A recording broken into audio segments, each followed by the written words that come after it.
வாழ்க வளமுடன்.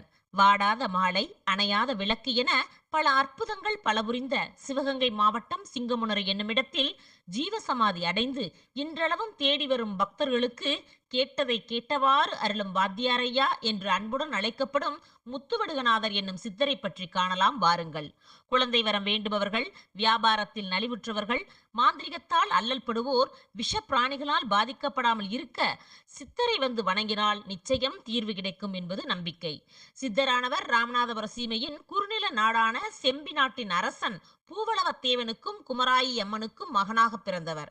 இவரது 5 வயதில் தந்தையை இழந்ததால் அரச உரிமை ஆசையால் உறவினர்கள் இவரை கொல்ல திட்டமிட்டதால் வேறு ஊருக்கு இடம்பெயர்ந்தனர். சிறுவயதில் இவர் மாடு மேய்க்கும் போது உறங்கும் சூழ்நிலையில் இவரை நாகப்பாம்பு படமெடுத்து அவர் தலைக்கு மேல் நின்று கொண்டிருந்ததாம். இதனால் இன்றளவும் இவரது ஜீவசமாதியில் எந்த விஷ பிராணிகளையும் யாரும் கண்டதில்லை. சிங்கமுனரையில் பீதாம்பரர்கள் என்னும் மந்திர கூட்டத்தை தன் மந்திர சக்தியால் ஒரு துணியை பல துண்டுகளாக கிழித்து அதனை பாம்பாக்கி மந்திர கூட்டத்தை ஓட ஓட விரட்டினாராம். பட்டூர் என்னும் ஊரில் சிறுவர்களுக்கு கல்வி கற்கும் பணி செய்ததால் இவரை மக்கள் வாத்தியாரையா என்றே அழைத்தனர். சித்த புருஷர்களின் வரலாறு அற்புதங்களும் அதிசயங்களும் நிறைந்தது.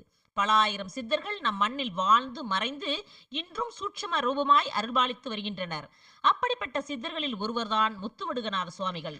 ஏனெனில் சித்தரின் ஜீவசமாதி அமைக்கும் போது ஒரு நாள் கனமழை பெய்து மண் அரிப்பு ஏற்பட ஜீவசமாதியில் ஒரு சிறு ஓட்டை ஏற்பட்டது. விளையாட்டாக ஒரு சிறுமி சமாதியுள் என்னதான் இருக்கிறது என்று அந்த துளை வழியாக பார்த்தபோது சிறுமிக்கு உடல் சிலிர்த்தது.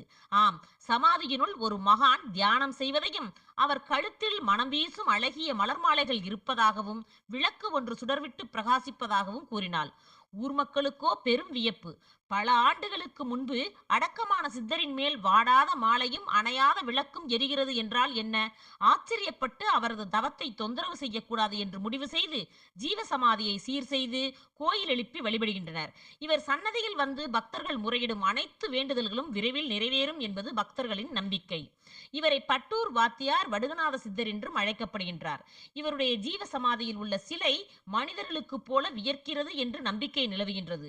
நம் வாழ்வில் அல்லல்கள் அனைத்தும் அகல சிங்கம்புணரை சித்தரை வந்து ஒரு வாழ்வில் ஒரு முறையேனும் வந்து வழிபட்டு வாழ்வில் அனைத்து வளங்களும் பெருக வாழ்க வளமுடன்.